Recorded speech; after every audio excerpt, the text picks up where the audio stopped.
Well, welcome to On the Couch, where every week we will answer the questions that you, Burnie, are thinking.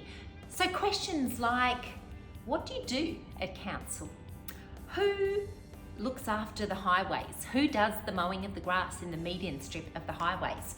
How did the bunnies get to Bunny Island?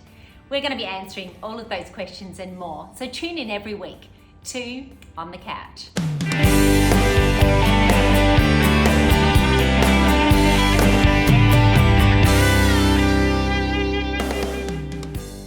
Welcome to episode 2 of On the Couch. My name's David Pease. I'm a councillor with the Burnie City Council. I've just started my second term on council, but most would probably know me more from my retail business around town, AHP Shoe Stores.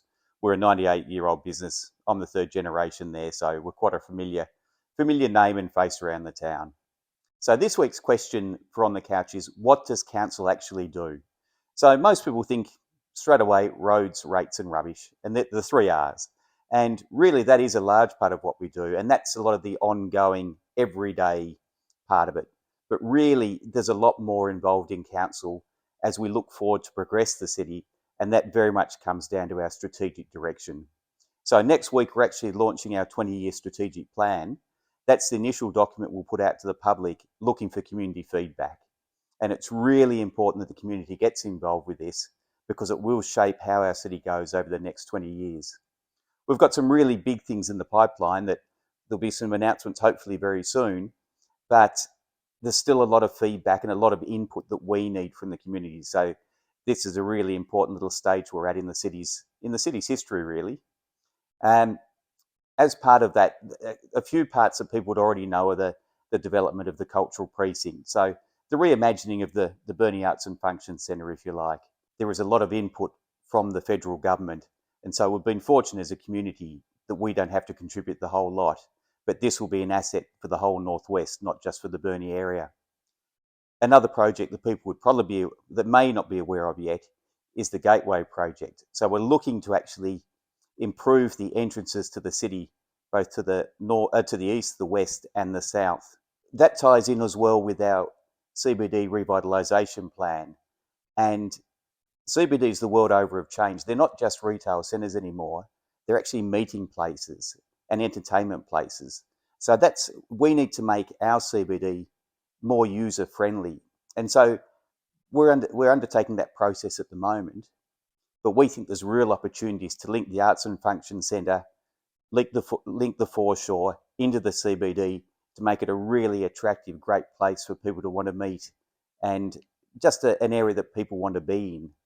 So there are a couple of the projects that we've got underway already. But of course, council has a lot more input than that in terms of thinking about our parks and gardens, our community buildings, our sporting grounds. And so we have to be looking towards the future continually to make sure we maintain those for the community so they're at the standard that we want, but also so that we're actually able to offer what people need. So one of my little pet projects at the moment is the sports stadium at Upper Burnie, where we're simply out of space. So we're hoping, if everything goes well, that we can add an extra court there and therefore cater for these additional sports that are wanting to use the facility, as well as the existing ones who simply just don't have enough room. So there's lots of little projects on the way already, but we really want some more community input because the better information we have, the better decisions we can make. And so that's really important when it comes to a strategic plan, that we get total community input. Because otherwise, if we only hear from certain groups, then we can be influenced or biased towards those that we hear from, and we may not hear the other voices that are just as important. So it is really critical that everyone gets to have their say. Everyone that wants to have a say has that opportunity. So that's one of the things we're looking forward to in this next little period of council, is putting those bigger picture things in place. Another key component of what we do as councillors is governance. And it's not a very glamorous part of the role, but it is something that's really important. So once we've actually set the budget and determined what we're going to do in the near future, but also in the 4 years, hopefully, of our council term, we need to get those aims down early so we can try and achieve them by the end of our term. And then we have the bigger picture of the 20-year plan, which we hope will flow on from council to council. But during that time, as councillors, we need to make sure that what we've put into the budget is delivered by council management. And that's a large part of what we do, is that governance side of it. And it is a critical part of, once we actually set the plan, it's really important that we work hard on making sure we get it achieved. And so, as I say, it's not glamorous, it's not the fun side of it, but unfortunately, number crunching and making sure that things run to plan is a large part of what we have to do. And so as a council, we're really focused on making sure we get to that end goal. And this strategic plan links back into that as well, in that bigger term picture. But we also have that shorter term goal of what we want to do in this next 4 years, and in fact, what we want to do in this next 12 months. So the three all flow together. And once we've got those things in place, we really need to make sure they're happening. So of course, we have this broader vision and strategic plan, but the initial day-to-day must continue on, as I've said right at the start. The rates, rubbish and roads continues, and that's critical.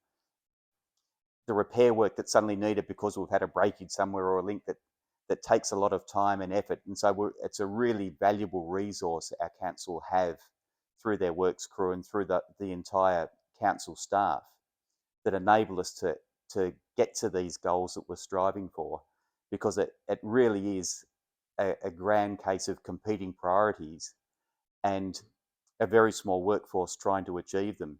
So at council, we're very lucky we have a good, stable workforce that have good expertise and good knowledge of the local area. And that really is important to council in being able to get to where we want to go in the future. So it is all these little components linked together that enable us to get to this grand vision that we've got and this strategic direction. So we really do appreciate we will appreciate the feedback going forward. We're going to need people's input, and then we can get the whole council working together and the council staff all in the same direction to achieve the aims that we're after. Thanks for listening to episode 2 of On the Couch. It's a privilege to serve the people of Burnie. I hope it's been a little bit enlightening, if nothing else. If not, it's not the council isn't the most glamorous of places to be, and it is hard work at times. But we're here trying to serve the people of Burnie as best we can, and I hope that people see that our vision going forward is really strong, and that some great things are going to come out of it.